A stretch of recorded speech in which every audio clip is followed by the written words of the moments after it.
The internet is your absolute worst enemy if you think you have bed bugs or if you even know you have bed bugs. A lot of the things that you're going to read are just inaccurate entirely, or it's more dedicated to very extreme circumstances. So, like a lot of these things that you see of, oh, they're in my outlets and things like that. A lot of the articles that you'll read that have anything like that, they're usually talking about a very large infestation. It's not something that's typically going to happen when you have a more mild to moderate issue. Same thing with them being in your walls, things like that. Are they going to travel on my pets? Probably not, unless you've got, again, a very large-scale infestation. And the reason for that is, again, bed bugs are super lazy, okay? They really don't like moving around a whole lot if they don't have to, for one. For two, because of the way that they're shaped, they're flat and they're wide. So for them to try to maneuver through hair is really difficult for them. Whereas like a flea is tall and narrow, so it's a lot more easy for them to maneuver through hair.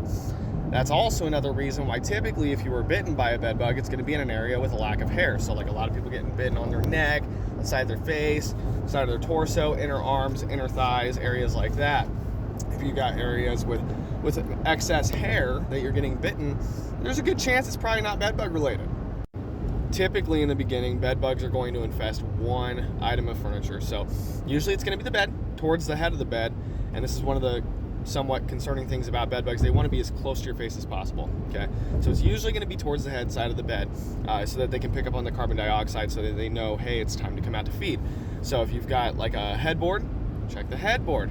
If you've just got a mattress, check the head seam of the mattress. If you've got a box spring, check up underneath the dust cover all the way around where it's stapled on towards the head of the bed. If you've got a wooden bed frame, check the wooden slats that support the box spring and check the edges of it towards the head of the bed. If you're not finding anything in those areas, it's very likely that it could be something else biting you entirely.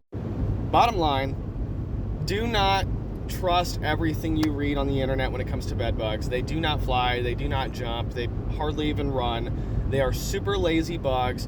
They are not the end of the world. They're not hard to get rid of as long as you're using the right stuff. Bed bugs used to be a very, very difficult thing to manage, but over the years, we've learned a lot more about them. We've learned what things work, what things don't, and now it's actually pretty simple. If you catch them within the first few months, which is pretty average, you can get rid of them. You just got to use the right stuff and avoid Google.